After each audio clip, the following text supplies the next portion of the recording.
Contenidos número 68 de octubre de 2025. Editorial. Recordando 100 años de radioafición en España, 19-23-2023. Entrevista a Pablo Cruz Corona, EA 8 Hercios. La radioafición y las personas con diversidad funcional. RTTY y PSK, los modos digitales que resisten el paso del tiempo. Primeras impresiones de Mestastic. Club Selvamar Noticias. Radioafición y redes sociales, cuando las ondas se encuentran con la nube. Aventuras de radio. La radioafición al alcance de todos. El homenaje a una leyenda en vida, Leticia San Martín Corrial, XQ4NUA. Diferencia entre puestas a tierra, protección y señales. Aventuras de radio. Nunca llegarás a ser nadie. El libro del mes. Diegismo Marcombo. Noticias. Grupo Conecta Radio, nueva salida QRP. Los locos de la azotea. Pioneros de la radio argentina. Informe Asociación Española de Radioescucha octubre de 2025. Radio Club Los Molinos de Villa Alemana CE2TQ en Expo Emergencias. Festival de la Avellana de Piloña Campa Torres Team. Calendario de actividades octubre de 2025. QSL históricas. Nuestros colaboradores. Reflexiones finales. El señor Búho dice. Editorial. Ya tenemos aquí el número de octubre de nuestra revista Selvamar Noticias. En estas noches de octubre, cuando el aire empieza a refrescar y las estrellas brillan con una intensidad renovada, hay algo más que recorre el firmamento. No es solo el viento o el eco de la naturaleza, sino una sinfonía invisible de voces, datos y señales que viajan a través del éter. Es la magia de la radioafición, un pasatiempo que combina la ciencia, la exploración y la camaradería de una manera única.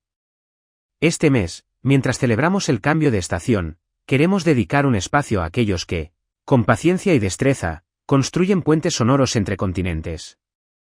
Desde la transmisión de mensajes de emergencia en momentos críticos hasta la simple satisfacción de contactar con un colega del otro lado del mundo, la radioafición es mucho más que un hobby. Es un servicio, una comunidad y, para muchos, una forma de vida. En la era de la conectividad instantánea, puede parecer que un transistor y una antena son reliquias del pasado. Sin embargo, quienes practican este arte saben que la verdadera conexión no se basa en la velocidad, sino en la calidad. En un mundo donde la información fluye sin cesar, detenerse a escuchar una señal débil, identificar la procedencia y establecer un contacto personal es un acto de pura dedicación. Esperamos que disfruten de las historias, los proyectos y los consejos que hemos preparado para vosotros en esta edición. Y para quienes aún no se han adentrado en este fascinante mundo, los invitamos a sintonizar una nueva frecuencia. Quizás encuentren una nueva pasión. 73 y nos escuchamos en el éter. Recordando 100 años de radioafición en España. Antes de que se autorizase la radio en nuestro país. 7 de diciembre de 1923. La antena de Balsels y Díaz desde el centro de lectura de Reus hasta la iglesia prioral de San Pedro. Después de la actividad desarrollada por Genaro Ruiz de Arcaute en Tolosa, Guipúzcoa, durante el mes de octubre de 1923 emitiendo con el distintivo provisional, 3XZ, hacia las mismas fechas que el Arcaute, Francisco Balsels Sabater y Juan Pablo Díaz y Galcerán construyeron en Reus un transmisor de onda corta con el que se identificaron provisionalmente como 7BD, 7 Balsels Díaz. Tras una serie de trabajos complementarios, el jueves 1 de noviembre de 1923 lograron establecer comunicación radiotelegráfica, con un radiopita que empleó el distintivo B7, identificativo de Bélgica. Más tarde, al ser los dos directivos del centro de lectura, decidieron instalar una antena desde el campanario de la iglesia prioral de San Pedro Apóstol a la azotea del propio edificio, a fin de recibir el parte meteorológico emitido diariamente por la Torre Eiffel y otras estaciones, así como para hacer transmisiones diarias de conferencias y conciertos, al igual que audiciones gratuitas y públicas. El presidente del centro de lectura solicitó mediante un escrito autorización al ayuntamiento el 20 de noviembre para hacer la instalación de una estación radiotelefónica y radiotelegráfica receptora, al que acompañó un plano de la instalación de antena junto a una pequeña muestra del cable que emplearían para su construcción. El arquitecto municipal dio su conformidad el 4 de diciembre. El día 5 hubo sesión del Pleno del Ayuntamiento en la que se acordó la propuesta y 2 días después, el 7 de diciembre de 1923, El alcalde firmó la comunicación de la autorización que se hizo al centro de lectura. El expediente que contiene tales documentos se encuentra custodiado en el Arxiu Comarcal del Baix Camp. Entrevista a Pablo Cruz Corona, Eco Alfa 8 Hotel Zulu. En esta edición de Selvamar Noticias tenemos el honor de conversar con Pablo Cruz Corona, Eco Alfa 8 Hotel Zulu, una de las voces más reconocidas y respetadas de la radioafición en Canarias y en el ámbito hispanohablante. Con más de 6 décadas de experiencia como radioaficionado, Pablo no solo ha vivido la evolución de la radio desde dentro, sino que también ha contribuido a su difusión como autor, divulgador y conferenciante. Entre sus publicaciones destacan obras de referencia como Satélites de radioaficionados, reeditado recientemente tras su primera edición en 1994, Radioaficionados, Satélites y Naves Espaciales, 2018, y su libro más reciente, Radio en Canarias y África Española, 2024, un recorrido por la historia de la radiodifusión en esa región. Su labor divulgativa lo ha llevado a impartir conferencias en museos, asociaciones y ferias como Iber Radio o Mercao Astur Radio, siempre con el mismo propósito, acercar el mundo de la radio a todos los públicos. Hoy nos acercamos a su faceta más personal y a su visión sobre el presente y el futuro de la radioafición, en una entrevista que, sin duda, nos dejará aprendizajes y reflexiones valiosas. Pablo, ¿cómo fueron tus primeros pasos en la radioafición y qué recuerdos guardas de aquellos comienzos en Canarias? En mi memoria sigue nítidamente aquel receptor de galena que construí a finales de los años 40, una sencilla bobina de hilo de cobre, un condensador variable que tenía unas laminillas metálicas separadas por unos papelitos que hacían de aislantes, la piedra de galena con su alambre punzante para ir pinchando hasta conseguir oír algo en los auriculares, y un trozo de cable de la luz colgado de una lámpara. Cuando escuchabas música o la voz de un locutor, mis saltos llegaban al techo. Por aquella época, la única estación en la isla era Radio Club Tenerife, EAJ 43, hoy Cadena Ser. Por cierto, sus orígenes fueron radioaficionados que en 1929 transmitían como EAR 58 en onda corta y luego también en onda media como EA8AB. A pesar de todos los cambios y modernizaciones, aún siguen emitiendo en 1179 kilociclos, además del resto de frecuencias en FM. Según mis últimas noticias, pronto pasará a mejor vida. AM está muriendo lentamente, salvo en las comunicaciones aeroespaciales, donde aún continúan, como es el caso de los contactos entre la aviación y las torres de control, que muchos de nosotros seguimos desde casa con un simple receptor chino. Con tantos años de experiencia, ¿qué cambios te han impresionado más en la evolución de la radioafición desde tus inicios hasta hoy? El primer cambio relevante fue el uso de la SSB, que supuso un avance tan importante como el pase la TSH a la palabra hablada en el mundo de las radiocomunicaciones. Luego la implementación de los distintos sistemas digitales, para mí el más interesante fue el PSK, hasta llegar al actual FT8, una verdadera revolución que ha generado, hoy en día, que más del 80% de todos los contactos que se realizan en nuestras bandas a nivel mundial, se hacen en estos formatos. Tu libro Radio en Canarias y África Española aporta una mirada histórica única. ¿Qué descubrimientos o curiosidades encontraste en esa investigación que más te sorprendieron?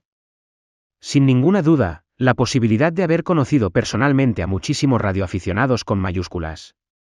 La mayoría de ellos ya no están entre nosotros, pero su recuerdo, su trato personal, sus innumerables anécdotas, han formado parte de mi ser. En ese libro no están todos los que fueron, ni muchísimo menos. La falta de datos concretos o información gráfica, muy a mi pesar, me obligaron a dejarlos fuera. Satélites de radioaficionados se ha convertido en una obra de referencia. ¿Qué motivó la reedición y ampliación de este libro tantos años después de la primera edición de 1994? Principalmente, la necesidad de poder atender una gran cantidad de peticiones que nos llegaban continuamente para conseguir algún ejemplar del primero. Por razones obvias, Marcombo tuvo que dejar de seguir editándolo después de 24 años de permanencia en sus catálogos, los que nos dio la oportunidad, con la colaboración entusiasta de URE, de ponerlo nuevamente a disposición de quien deseara tenerlo. Por supuesto, aprovechamos para hacerle una puesta al día dentro de la velocidad con que se suceden las innovaciones en este campo. Como simple dato anecdótico, he visto un anuncio en una página de Amazon que ofrece un ejemplar usado por el modesto precio de 297 euros. ¿Alguien quiere comprarlo? En 2018 publicaste Radioaficionados, Satélites y Naves Espaciales. ¿Cómo nació la idea de unir estos tres ámbitos y qué acogida tuvo entre los lectores? Inicialmente fue un acuerdo desafío con mi buen amigo Jeroni Boixareu para sustituir de alguna manera el hueco creado por la ausencia del libro anterior. Una vez iniciado el trabajo, me vi en la obligación de añadir una serie de temas y complementos que consideramos necesarios para entender la evolución y avances tecnológicos que se estaban produciendo, y orientar sobre los que estaban por llegar. Indudablemente, nos quedamos cortos en nuestras previsiones. Tengo que decir que ha tenido una excelente acogida entre radiopitas y otros aficionados al mundo de la comunicación, principalmente en Centro y Sudamérica, dada la posibilidad de adquirirlo a través de Alfa Omega, los distribuidores de Marcombo en ese continente, sin necesidad de tener que enviarlos desde España con el consiguiente aumento de los gastos de transporte, que frecuentemente superan el precio del propio libro. Como curiosidad les comparto que muchos colegas de ese lado del Atlántico aprovechan viajes suyos o de parientes y amigos para adquirirlos aquí en España y llevárselos en la maleta. Has impartido charlas en museos, asociaciones, universidades y en ferias como Iber Radio. ¿Qué experiencias divulgativas recuerdas con mayor cariño? La verdad es que han sido muchos y muy satisfactorios, pero hubo uno que marcó esa etapa de mi vida. Lo contaré con cierto detalle. Un día me invitaron a dar una charla en el Centro Salesiano de la Cuesta, en Tenerife. Mi primera sorpresa al llegar al salón de actos fue encontrarme un lleno absoluto. Más de 400 alumnos, acompañados de sus profesores, jefe de estudios, etc. Al final de la charla se me ocurrió hacerles la siguiente pregunta: ¿creen que serían capaces de fabricar un CubeSat? La respuesta fue unánime e inesperada. Un SID-2 atronador se escuchó en todo el recinto. Aturdido, volví a preguntar: ¿y los profes qué opinan? Se repitió la misma sílaba, pero esta vez acompañada de comentarios y alguna intervención del jefe de estudios. Para no cansarles les diré que iniciamos un magnífico proyecto que duró 3 años. Si alguien quiere conocer más detalles pueden visitar las páginas de la revista URE. Vivimos una etapa en la que conviven satélites, modos digitales, SDR y la radio más clásica. ¿Qué tecnologías te atraen más en este momento? La radio es todo, me niego rotundamente a limitarlo a un único módulo, fórmula, banda o sistema. Es frecuente escuchar, sobre todo a algunos veteranos, diciendo: eso no es radio, yo quiero ser quien maneje mi emisora, eso lo hace el PC. Otro de los detalles que recuerdo con especial ilusión fue la oportunidad que tuve de captar en directo la primera señal del satélite SHAL-2 que llevaba a bordo el QO-100, el mejor, y de momento único, satélite geoestacionario que tenemos disponible.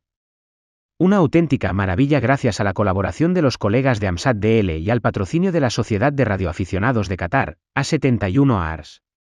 ¿Qué papel crees que deben jugar las nuevas generaciones en la radioafición?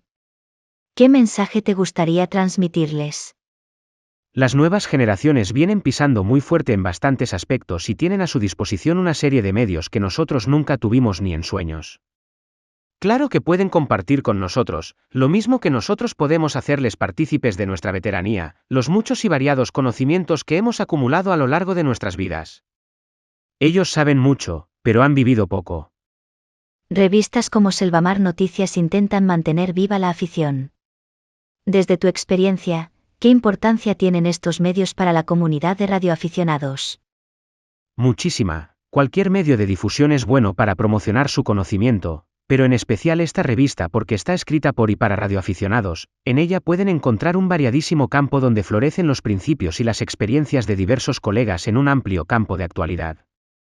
Por último, ¿podrías adelantarnos si tienes algún nuevo proyecto, investigación o publicación en marcha? Es un poco pronto para adelantar su contenido, pero es cierto que estoy trabajando en un nuevo y creo que novedoso proyecto. Puedo prometer y prometo que, tan pronto tenga datos suficientes para hacerlo, les informaré con todo lujo de detalles. Estoy seguro que les gustará. Con esta conversación, Pablo Cruz Eco Alfa 8 Hotel Zulu nos recuerda que la radioafición es mucho más que un pasatiempo, es historia, ciencia, divulgación y, sobre todo, pasión compartida. Su ejemplo como radioaficionado, escritor y divulgador nos inspira a mantener viva la curiosidad y el espíritu de aprendizaje que caracteriza a esta afición. Desde Selvamar Noticias le agradecemos su generosidad y su tiempo y le deseamos que continúe cosechando éxitos en sus próximos proyectos. La radioafición y las personas con diversidad funcional. La diversidad funcional es un concepto que rompe con la idea de que las personas con discapacidad sufren un trastorno que les incapacita. La diversidad funcional se refiere a las diferentes formas de funcionar de las personas en relación con el entorno social, que puede ser más o menos inclusivo. La diversidad funcional es un fenómeno que afecta a todos los miembros de la sociedad en algún momento de su vida, especialmente en la infancia y la vejez, cuando las personas son más dependientes. Soy Alberto Muñoz, Madrid, 1971, EA7LGA. Mis orígenes en la radio se remontan a 1987, cuando empecé en CB. Antes, de niño, ya dormía con un transistor pegado a la oreja. Poco después obtuve mi indicativo EC, si bien con la llegada de la telefonía móvil en Internet la radio perdió interés, dando de baja mi indicativo. En diciembre de 2019 me diagnosticaron ceguera, discapacidad del 88% y dependencia severa. Con 48 años, mi vida dio un vuelco muy significativo. Uno de los principales sentidos del ser humano, la vista, quedaba reducido a apenas tener una ínfima visión a menos de 1 metro de distancia y solo por un ojo. Pasé de ser persona totalmente independiente a depender de mi entorno familiar. Tuve que reeducarme, empezar de nuevo en mi día a día. Es entonces, y con mucho tiempo disponible, cuando vuelvo a la radio, primero como escucha, EA6971 URE. Por diversas circunstancias es en 2025 cuando realizo el examen y obtengo mi indicativo.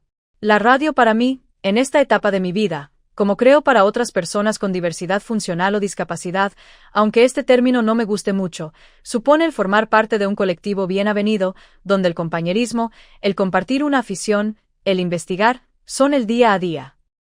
Los compañeros de radio, sabiendo mis limitaciones, no dudan en prestarme la ayuda que necesito en todo: instalación de mis antenas, configuración de mis equipos de radio, explicación de modos digitales, etc.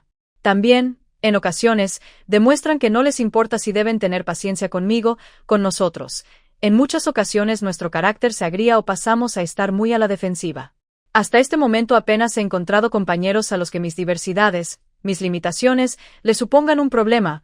Creo que solo 2 compañeros quedan fuera de este buen hacer del resto. La radioafición es un enorme balón de oxígeno para las personas que estamos en esta situación de diversidad funcional o de distintas capacidades. Supone integrarnos, en una comunidad donde la colaboración, la cooperación, el compañerismo, la comprensión y el apoyo nos dan un respiro en las posibles dificultades de nuestro día a día. En definitiva, supone equiparar nuestras capacidades o nuestras funcionalidades a las del resto. La soledad también es un factor que pesa en nosotros. La radioafición elimina o mitiga enormemente ese sentimiento de soledad. El poder hacer QSO con distintos compañeros, sean locales o de X lejanos, elimina en gran medida ese factor de soledad que tenemos en nuestro día a día. El que haya compañeros que, conociendo las circunstancias de nuestras vidas, prácticamente todos los días contacten con nosotros y nos pregunten qué tal va el día es una gran satisfacción que ocupa esos momentos de soledad. El sentirnos útiles para la sociedad es también un factor importante. Poder formar parte de esta comunidad, donde se nos pide opinión, donde se nos consulta aquello sobre lo que sabemos, incluso poder formar parte de colectivos como Remero EMCOM, donde algún día, o en algún momento, podemos ser útiles en situaciones adversas, refuerza nuestro sentimiento de utilidad, de ser útiles para el resto de personas. Poder participar en los distintos concursos, locales, nacionales e internacionales, refuerza o recupera nuestro sentimiento de competitividad, muchas veces olvidado o perdido. La radio también libera, en parte, a las personas de nuestro entorno familiar de la atención que deben prestarnos. El estar atendidos, u ocupados, aunque sea de forma remota, por compañeros y compañeras de radio, permite que las personas que comparten nuestro día a día, nuestras familias, puedan dedicarse más a sí mismas o un poco menos a nosotros. Siendo muy sincero y claro, e incluso empleando palabras que puedan no gustar mucho, el ser radioaficionado, formar parte del colectivo de radioaficionados supone, para las personas con diversidad funcional, y con las matizaciones que cada cual quiera hacer o cada cual sienta y aún a pesar de que alguien piense que exagero, el pasar de sentirse excluido a sentirse incluido, el pasar de sentirse menos útil a sentirse más útil, el pasar de sentir, en ciertos momentos, soledad a sentir acompañamiento, el pasar de sentirse algo diferente a sentirse igual. En definitiva, el ser operador de radio, con nuestro indicativo y todas las posibilidades que ello ofrece, no solo supone el superar el reto de aprobar el examen y obtener la licencia, también, y mucho más importante, inyecta alegría, optimismo y sentimientos, de todo tipo, muy positivos en las personas que tenemos diversidad funcional. Nuestro compañero Arturo Andreu, EA5ME, En la revista Radioaficionados, de marzo de 2025, publicaba La radioafición está viva. Para las personas como nosotros no es que la radioafición esté viva, es que la radioafición nos devuelve una pequeña, pero importante, parte de nuestra vida, nos ayuda a estar un poco más vivos. Animar y hacer campaña entre las personas con diversidad funcional para que intenten formar parte de nuestro colectivo de radioaficionados debería ser un objetivo de todos nosotros, de todos los que formamos parte de esta gran familia que es la radio. Agradecimientos. Sois muchos los que me habéis apoyado y me apoyáis, me enseñáis y os preocupáis por mí. Mi más sincero agradecimiento por vuestros consejos y ayuda, sobre todo con antenas, a los compañeros EA1LZ, EA2AQH, EA2FF, EA3IFP, EA3IFP, EA4EY, EA4FPW, EB5GC, EA7AIN, EA7IVP, EA7KLK, EA7MT, EA7BFW, LU4EHF y AEA3GRN, por sus enseñanzas online. Seguro me dejo a otros compañeros, espero me disculpéis. Bienvenidos. Hoy vamos a meternos con dos modos digitales de radioafición que, tienen sus años, pero siguen ahí, dando guerra. RTTI y PSK. Aunque ahora se hable mucho de FT8 y otros sistemas más nuevos, estos dos demuestran que lo digital en radio, tiene raíces bien profundas. Vamos a basarnos en un documento que se titula RTTI y PSK, los modos digitales que resisten el paso del tiempo. La idea es entender bien su historia, cómo van y sobre todo por qué siguen siendo relevantes hoy día. ¿Qué nos ofrecen? Vamos a desgranarlo un poco. Exacto. A ver, son tecnologías. Una tiene casi un siglo, y la otra es de los inicios de la era digital. Pero las dos conservan un atractivo especial por la técnica y por el tipo de interacción que permiten. Finales. Y se hizo popular en los 30 para mandar texto. Hay que imaginarse esas máquinas de teletipo, ¡Qué armatostes! Sí, total. Luego, la Segunda Guerra Mundial le dio un empujón tremendo, claro. Y después, los radioaficionados lo adoptamos. Técnicamente, RTTI es, relativamente simple. Usa dos tonos distintos, uno para el 1 y otro para el 0 binario. Modulando la frecuencia, eso es FSK. O lo que es más común hoy, simulándolo con audio, AFSK, con la tarjeta de sonido del ordenador. Ajá. El estándar clásico usa el código Baudot, que es de 5 bits, anterior al ASCII que usamos todos ahora, y va a 45,45 baudios. ¿Y eso en velocidad qué significa? Pues unas 60 palabras por minuto, más o menos. No es rapidísimo, pero su punto fuerte siempre fue la robustez. Funciona bastante bien incluso con ruido. Vale, entendido. Y luego, casi 70 años después, en los 90, aparece PSK, Phase Shift Keying, que esto ya fue posible por el procesamiento digital de señales, el famoso DSP, que permitió a los ordenadores meterse a fondo con las señales de radio. Claro, eso cambió el juego. Y ahí es donde entra Peter Martins, G3PLX, que en 1998 sacó el PSK31. Que fue como una pequeña revolución, ¿verdad? Sobre todo para la gente de QRP, de baja potencia. Totalmente. Es que lo más impactante del PSK31 es lo eficiente que es. Ocupa solo 31 hercios de ancho de banda. Es poquísimo. 31 hercios, o sea, increíblemente estrecho. Exacto. Y eso lo hizo perfecto para QRP, para condiciones difíciles, para equipos modestos. De repente, con muy poca potencia, podías hacer contactos a larguísima distancia. Se hizo popular, mundialmente casi de la noche a la mañana, por lo sencillo y eficaz que era. Vale, tenemos la historia, la técnica, pero hoy, ¿cómo se usan? Supongo que ya no hace falta el teletipo ocupando media habitación, ¿no? Que va. Afortunadamente no. Hoy es mucho más fácil. Necesitas tu transcepción normal, un ordenador, una interfaz sencillita y software. Hay un montón, muchos gratuitos o muy baratos. FlyDigi, MMTTI, Digipan, cualquiera que quiera probar lo tiene bastante accesible. O sea que la barrera de entrada es baja, fácil de montar. Sí. Pero ¿dónde está la marcha? ¿Dónde se usan activamente estos modos? ¿Son solo para nostálgicos o sigue habiendo actividad? Pues mira, lejos de ser piezas de museo, tienen una escena de concursos muy, muy activa. El documento del que hablamos menciona un calendario para 2025. Y está lleno. ¿Ah, sí? Sí. Tienes citas importantes organizadas por entidades como la ARL en Estados Unidos, con su RTTI Roundup en enero, o aquí en España la URE tiene el concurso nacional de PSK 63 en marzo. Y luego los grandes concursos mundiales de la revista SQ, como el WPX RTTI en febrero o el CQ Worldwide RTTI DX en septiembre, que ese es enorme. Hay actividad todo el año, vamos. Vaya, no me imaginaba que hubiera tanto movimiento en concursos. Pues sí, lo hay. Entonces, entiendo la parte técnica, veo que hay concursos. Pero, a ver, con la facilidad de modos como FT8, que es casi automático, ¿qué lleva a alguien hoy a pelearse, digamos, con RTTI o PSK en un concurso, más allá de la tradición que tiene? Buena pregunta. Y es justo lo que sugiere el texto. La diferencia clave parece estar en la interacción. A diferencia de FT8, donde el software hace casi todo, en RTTI y sobre todo en PSK, el operador tiene que estar más encima, ¿sabes? Tienes que sintonizar fino, a veces ajustar filtros, interpretar la señal en la cascada del programa. Hay una satisfacción distinta cuando completas el contacto de forma más manual. Ah, vale. O sea que el punto está más en la habilidad del operador, no solo en apretar un botón. Exactamente. Se valora más la destreza personal para sacar adelante la comunicación, para lidiar con el ruido, con señales débiles. Te permiten hacer contactos nacionales, internacionales, DX, ganar diplomas y mejoras como operador de una forma diferente. En RTTI se sigue valorando esa robustez histórica contra el ruido. Y en PSK, esa eficiencia en el ancho de banda sigue siendo perfecta para operar con poca potencia para el QRP. Mantienen viva una parte de la radioafición que, digamos, prima la intervención humana sobre la automatización total. Entendido. Entonces, resumiendo un poco, RTTI y PSK no son solo historia, son modos con mucha técnica detrás que siguen ofreciendo retos y satisfacciones.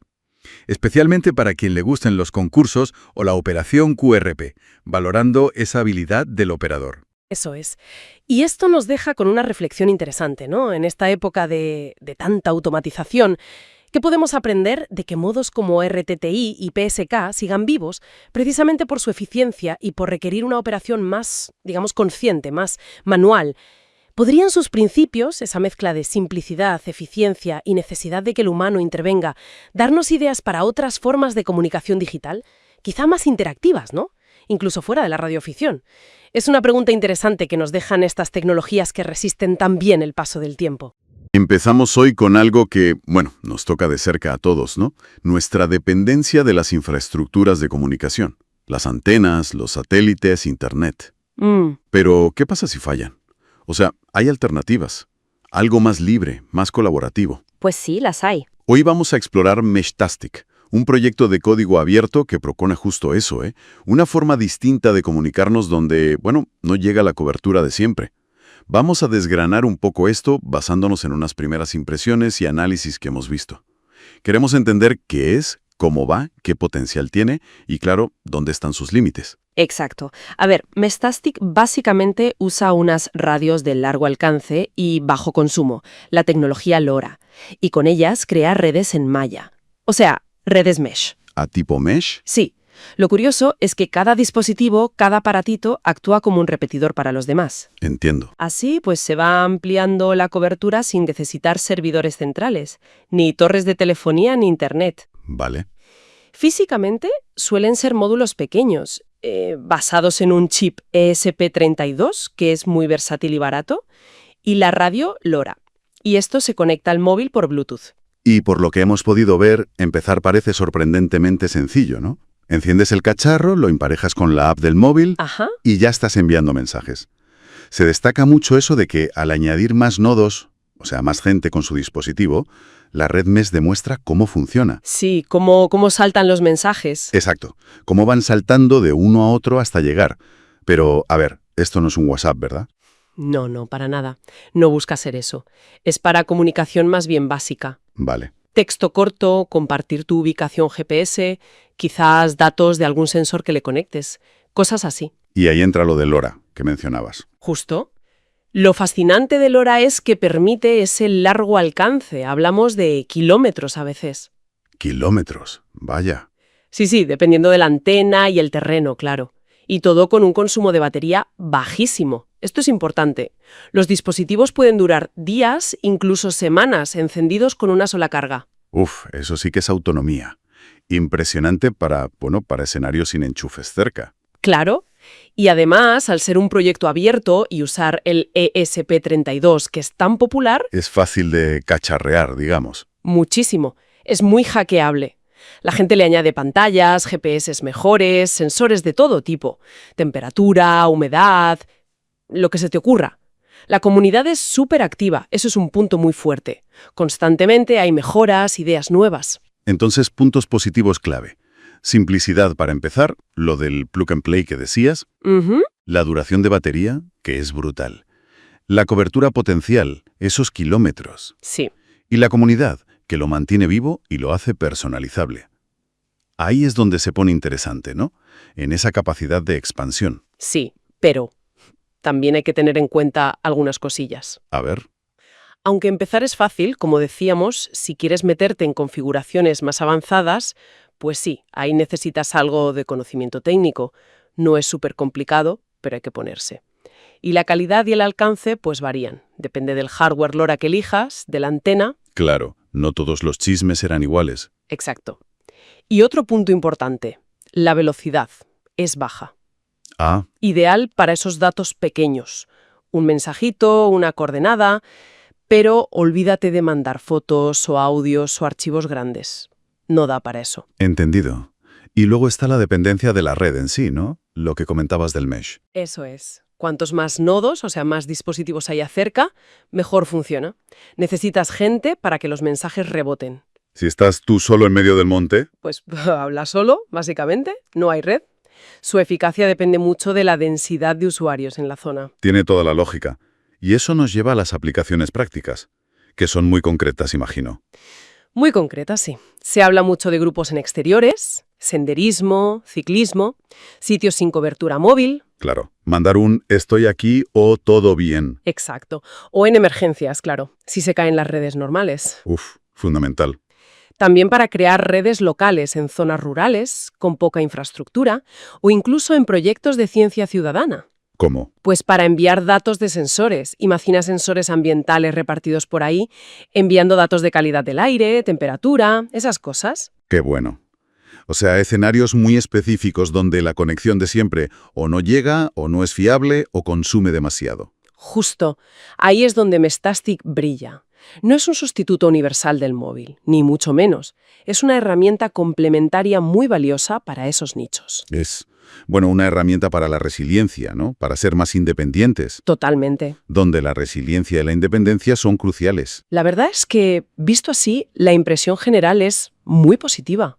Es una alternativa real, parece que simple, accesible, para la comunicación descentralizada. Sí, yo creo que sí. No reemplaza al móvil, como dices, pero tiene su sitio. Y yo añadiría que, más allá de la tecnología en sí, lo potente es la filosofía que hay detrás. ¿En qué sentido? Pues en demostrar que la comunicación no tiene por qué depender sí o sí de grandes empresas o de infraestructuras complejas y caras. Es un ejemplo genial de cómo el hardware económico, el software abierto y la colaboración de la gente, La comunidad. exacto, la comunidad, pueden crear herramientas súper útiles y sobre todo resilientes, que nos den más autonomía. En resumen, Mestastic como que invita a repensar un poco qué significa estar comunicados hoy. Ujú. Y nos deja una idea ahí flotando, ¿no? Si podemos crear estas alternativas para comunicarnos, ¿qué otras áreas esenciales, que ahora mismo dependen tanto de sistemas centralizados, podrían beneficiarse de enfoques parecidos? Claro. O sea, enfoques descentralizados, abiertos, colaborativos, para hacernos más robustos ante lo que pueda venir. Es una buena pregunta para darle una vuelta, sí. Más allá de esta conversación.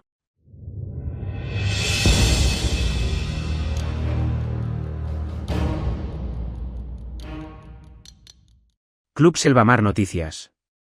Como ya sabéis, la revista Selvamar Noticias se ha caracterizado desde sus inicios por ser gratuita. Esto hace que muchas de las ideas requieran de un aporte económico del cual no disponemos, por lo que planteamos la idea de Club Selvamar Noticias. ¿Qué es el Club Selvamar Noticias? El Club Selvamar Noticias es una sección de la revista en la que los seguidores y amigos de la revista colaboran. En su crecimiento, difusión, participación en eventos, asistencia a ferias y mercados y demás. Se trata de un tipo de mecenazgo desinteresado y altruista gracias al cual la revista continuará siendo gratuita y libre, y podrá participar en actos culturales, científicos y de divulgación de nuestra afición. Podrá también realizar concursos, actividades, retos, participar en ferias, mercados y eventos varios. ¿Qué consigo siendo del Club Selvamar Noticias? En primer lugar, estarás informado de actividades, noticias y otras muchas cosas del interés del radioaficionado. Como ya sabéis, la unión hace la fuerza y esta será una de las bazas para que los miembros del Club Selvamar Noticias puedan tener informaciones de primera mano, asesoramiento, colaboraciones y otras opciones que nos irá deparando el futuro. ¿Cuánto cuesta ser socio del Club Selvamar Noticias? Somos conscientes de que estamos pasando por una mala época económica y por ello hemos creído conveniente poner una cuota mínima anual de 5 euros. Evidentemente tiene un carácter voluntario. ¿Para qué se usarán las cuotas? En primer lugar, para establecer la revista legalmente en el lugar que le corresponde. Para continuar con la difusión de la radioafición en ferias, mercados, eventos. Para poder seguir realizando concursos, actividades, retos, etc. ¿Cómo me puedo hacer del Club Selvamar Noticias? Tan sencillo como realizar una aportación mínima de 5 euros al número de cuenta que encontraréis en la página. https://selvamarnoticias.com/ donde deberás incluir el nombre completo y enviar copia a selvamarnoticias@gmail.com. La cuota corresponderá al año 2026. Radioafición y redes sociales. Cuando las ondas se encuentran con la nube. La radioafición es un hobby con más de un siglo de historia. Desde las primeras transmisiones en Morse hasta los contactos por satélites, siempre ha evolucionado con la tecnología. Y en la última década, un nuevo escenario se ha abierto paso: las redes sociales.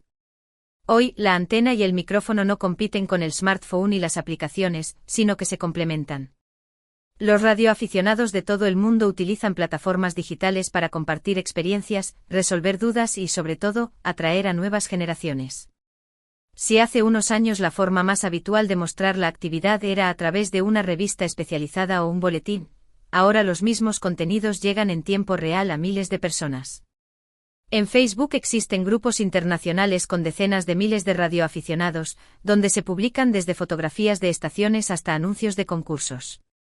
En X y Twitter, hashtags como #AmRadio, #QRP o #radioafición permiten seguir la propagación y las actividades en directo. YouTube se ha convertido en una auténtica biblioteca audiovisual, con tutoriales de montaje de antenas, reseñas de equipos y transmisiones en vivo desde expediciones de X. TikTok e Instagram Reels han abierto la puerta a un público aún más joven. En apenas un minuto, se pueden mostrar la emoción de un QSO, la construcción de una antena casera o la magia de escuchar voces desde otro continente. Mientras que la radio depende de la propagación y de horarios concretos, las redes sociales permiten mantener un contacto constante. Grupos de WhatsApp y Telegram funcionan como auténticas ruedas digitales, donde se comparten avisos de diplomas, actividades SOTA o información técnica. Además, la rapidez de estas plataformas ha cambiado la forma en que se difunden los eventos. Un concurso, un boletín o una activación especial ya no tardan semanas en conocerse, sino segundos. Uno de los grandes beneficios de las redes sociales es que han acercado la radioafición a los más jóvenes. Muchos descubren el hobby no por escuchar un QSO en la banda de 40 metros, sino por ver un vídeo en YouTube o una publicación en Instagram. A la vez, los veteranos encuentran en estas plataformas una forma de compartir sus conocimientos y dejar testimonio de años de experiencia. Así, lo digital se convierte en un puente entre la sabiduría de siempre y la curiosidad de los nuevos aficionados. Como todo en Internet, también existen riesgos y desafíos. La inmediatez puede llevar a la desinformación, y los debates en foros o grupos a veces se calientan más de lo debido. Además, existe el peligro de que algunos nuevos aficionados se queden únicamente en lo digital y no den el paso de experimentar con una emisora real. Por eso es importante recordar que las redes sociales son un complemento, nunca un sustituto. La verdadera magia de la radioafición sigue estando en la emoción de girar un dial, escuchar un indicativo lejano y responder con nuestra propia voz o en Morse. La radioafición y las redes sociales no deben verse como mundos enfrentados, sino como aliados. Las ondas nos conectan de una forma única, mientras que la nube nos da visibilidad y permanencia. Quizá dentro de unos años, un joven que descubrió la radioafición en TikTok será quien organice la próxima expedición de X. O un veterano que comenzó con válvulas siga compartiendo su experiencia en un canal de YouTube. Al final, se trata de lo mismo: comunicar, compartir y unir personas, sin importar la distancia ni el medio. Aventuras de radio, la radioafición al alcance de todos. Son una recopilación de historias reales y fascinantes sobre la radioafición, escritas por y para amantes de este mundo. ¿Qué encontrarás en este libro? Historias basadas en hechos reales. Las aventuras narradas en este libro son el resultado de experiencias vividas por radioaficionados en todo el mundo. Desde comunicaciones en situaciones extremas hasta encuentros inesperados a través de las ondas, encontrarás una gran variedad de relatos que te harán sumergirte en este apasionante hobby. La radioafición como estilo de vida. Más allá de ser un simple hobby, el libro muestra cómo la radioafición se convierte en una forma de vida para muchos. Descubrirás los valores que comparten los radioaficionados, como la solidaridad, la cooperación y el respeto por el medio ambiente. Un lenguaje sencillo y ameno. Los autores de este libro se han esforzado por hacer que las historias sean accesibles para todos, tanto para aquellos que ya conocen el mundo de la radioafición como para aquellos que se están iniciando en él. Un homenaje a la radioafición. El libro Aventuras de Radio, la radioafición al alcance de todos, es un homenaje a la historia y a los valores de la radioafición. A través de estas historias, podrás conocer a personas apasionadas que dedican su tiempo y esfuerzo a mantener viva esta tradición. Puedes adquirir los libros Aventuras de Radio, la radioafición al alcance de todos directamente en la página web de Selvamar Noticias. https://selvamarnoticias.com/producto/aventuras-de-radio-radioafición-al-alcance-de-todos/. El homenaje a una leyenda en vida, Leticia San Martín Corrial. XQ4NUA. Las socias del Radio Club Yanquilima Chile CE4YLC de Chile y el mundo, se tomaron el escenario para homenajear a Leticia durante la ceremonia en conmemoración del Día del Radioaficionado chileno. En una jornada cargada de emociones y camaradería, las socias del Radio Club Yanquilima Chile se reunieron para rendir un homenaje en vida a una mujer cuya voz ha cruzado fronteras y corazones, Leticia San Martín Corrial, XQ4NUA.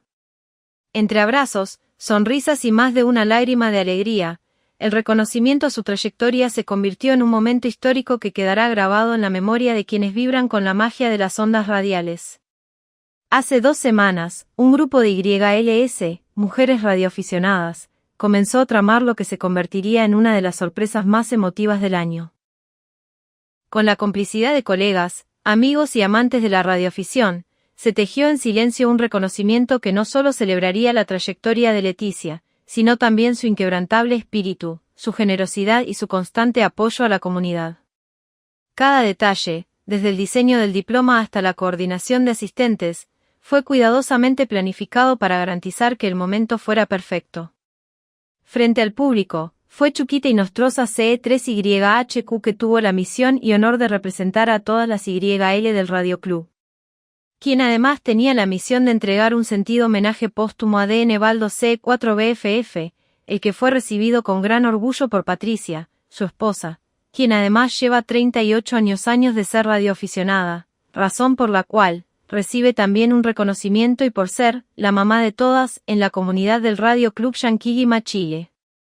En ese instante, Marcela y Mariela subieron al escenario para entregarle un regalo y flores, gesto que arrancó aplausos y sonrisas. Entre anécdotas y agradecimientos, la tía Patty cerró su intervención, y parecía que el acto llegaba a su fin, pero aún quedaba una última carta por jugar.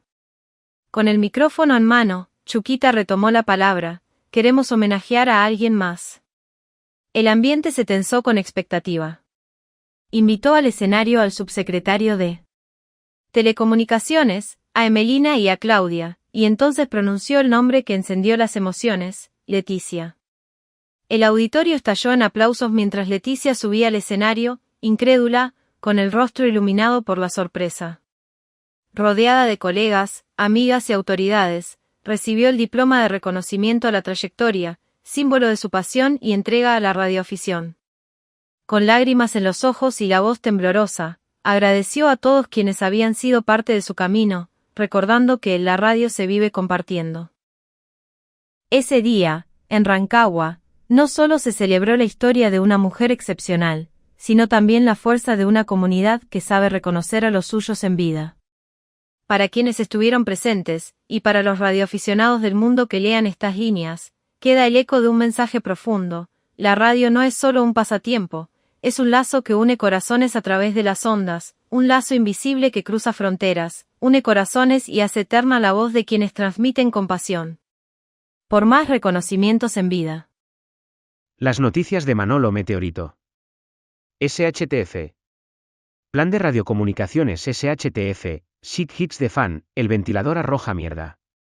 Funcionamiento: los comunicados se realizarán cada 3 horas, durante 3 minutos y en el canal 3 en modo AM en banda ciudadana o en el canal 3 de PRM, Personal Mobile Radio, radio portátil personal. ¿Cuál es la pauta? Se usará la hora local tomando como referencia inicial las 12 horas, a esta le siguen las 3, 6, 9, 12, 15, 18, 21, formato 24 hora, o 12, 3, 6 y 9, en formato analógico. ¿Durante cuánto tiempo se escucha? La escucha se hará durante 3 minutos, en estos 3 minutos también se puede transmitir. Esto aumenta la eficiencia de las comunicaciones. Igualmente, se puede aumentar el tiempo de inicio y de escucha, esto nos ahorrará deshoras. Ejemplo: llamada: ¿aquí niña de agua, alguien a la escucha? Respuesta: aquí montaña, ¿me recibes? Ventajas del SHTF. Memorización técnica: 3, 3, 3. Presionar las teclas de los radios. Estar todos en el aire al mismo tiempo. Disminuye el tiempo de las comunicaciones. Contribuye a que las comunicaciones sean cortas, claras, concisas y seguras. Se utiliza en servicios de radiodifusión libres, sin licencia, tasas ni exámenes. Las noticias de Manolo Meteorito. SHTF. Plan de radiocomunicaciones SHTF, Shit Hits de Fan, el ventilador arroja mierda. Funcionamiento: los comunicados se realizarán cada 3 horas, durante 3 minutos y en el canal 3 en modo AM en banda ciudadana o en el canal 3 de PRM, Personal Mobile Radio, radio portátil personal. ¿Cuál es la pauta? Se usará la hora local tomando como referencia inicial las 12 horas, a esta le siguen las 3, 6, 9, 12, 15, 18, 21, formato 24 hora, o 12, 3, 6 y 9, en formato analógico. ¿Durante cuánto tiempo se escucha? La escucha se hará durante 3 minutos, en estos 3 minutos también se puede transmitir. Esto aumenta la eficiencia de las comunicaciones. Igualmente, se puede aumentar el tiempo de inicio y de escucha, esto nos ahorrará deshoras. Ejemplo: llamada: ¿aquí niña de agua, alguien a la escucha? Respuesta: aquí montaña, ¿me recibes? Ventajas del SHTF. Memorización técnica: 3, 3, 3. Presionar las teclas de los radios. Estar todos en el aire al mismo tiempo. Disminuye el tiempo de las comunicaciones. Contribuye a que las comunicaciones sean cortas, claras, concisas y seguras. Se utiliza en servicios de radiodifusión libres, sin licencia, tasas ni exámenes. Diferencia entre puestas a tierra. Protección y señales. En un SAC de radioaficionado, el concepto de puesta a tierra es tan importante como las antenas o el coaxial. Sin embargo, muchas veces se habla de tierra como si fuera una sola cosa, cuando en realidad existen 2 tipos diferentes, cada una con un propósito distinto. Una protege a las personas, seguridad eléctrica. La otra protege las señales, rendimiento y estabilidad de los equipos. Entender la diferencia es clave para tener una estación segura y que funcione con la máxima calidad. Puesta a tierra de protección PE. La tierra de protección es la que encontramos en cualquier instalación eléctrica doméstica. Se identifica siempre con el cable verde / amarillo. Su misión es derivar a tierra la corriente de falla en caso de cortocircuito o fuga. Hace que los diferenciales y automáticos del cuadro eléctrico actúen y corten la corriente. Su función primordial es salvar vidas. Ejemplo práctico. Si un equipo sufre una avería interna y el chasis metálico queda con tensión peligrosa, Al tocarlo podríamos recibir una descarga. La P evita eso, desviando la corriente hacia tierra y disparando la protección. Sin esta tierra, un fallo eléctrico podría ser fatal. Puesta a tierra funcional FE. La tierra funcional, a veces llamada tierra de RF, no está pensada para la seguridad eléctrica, sino para la estabilidad electromagnética. No tiene color específico, se suele usar correa de cobre trenzada o cinta plana, nunca verde / amarillo. Su función es drenar el ruido de alta frecuencia, RFI, que circula por chasis y cables. Ayuda a que el SAC cumpla condiciones de compatibilidad electromagnética, EMC. Protege a los equipos sensibles y mejora la calidad de las señales. Ejemplo práctico, si al transmitir en HF se cuela tu propia voz por los altavoces del PC, o si tu micrófono recoge ruidos extraños, probablemente tengas una mala puesta a tierra funcional. En radiofrecuencia, los cables se comportan de manera diferente que en corriente continua. Un cable redondo fino tiene inductancia alta, mal para drenar RF. Una correa trenzada o cinta plana tiene baja inductancia y gran superficie, ideal para HF/VHF. Cuanto más ancha y corta, mejor funciona. Por eso, en un SAC bien diseñado, los equipos se conectan con correas trenzadas cortas y rectas a una barra de cobre común, bus de tierra. Buenas prácticas de instalación. Diseño en estrella, todos los equipos conectados a una única barra de tierra, evita lazos y zumbidos. Conexiones firmes, terminales prensados, tornillería bien apretada, superficies limpias de pintura u óxido. Trayectos rectos y cortos, la RF no dobla esquinas fácilmente, evita bucles y cables largos. Separación de líneas, los cables de alimentación, coaxiales y tierra deben ir ordenados, cruzándose a 90 grados si es necesario. Protección contra descargas. Si la antena entra directamente en el SAC, añade protectores de sobretensión y conecta también a la barra de tierra. Errores comunes. Usar solo la tierra de protección y pensar que basta para todo. Conectar la tierra funcional con un cable fino y largo, no drena RF. Pintura o óxido en las uniones, crean resistencias ocultas. Colorear la FE como verde / amarillo, ese color es exclusivo de la P. Hacer varias conexiones a tierra en distintos puntos, aparecen corrientes parásitas y ruidos. Conclusión. La P protege a las personas de los fallos eléctricos. La FE protege a los equipos y señales de la radiofrecuencia indeseada. Son complementarias, no intercambiables, ninguna sustituye a la otra. Un SAC bien diseñado debe contar con ambas tierras, correctamente instaladas, para garantizar seguridad y calidad en nuestras comunicaciones. En resumen, la P cuida de ti, la FE cuida de tu radio. Noticias Grupo Conecta Radio. Nueva salida QRP del Grupo Conecta Radio. Miércoles 10 de septiembre del 25. Tras un breve paréntesis vacacional, el Grupo Conecta Radio retomó sus actividades con una nueva salida en modalidad QRP. La jornada tuvo lugar en un entorno espacioso y tranquilo, situado a unos 150 metros de altitud sobre el nivel del mar, ofreciendo un marco ideal para la radioafición al aire libre.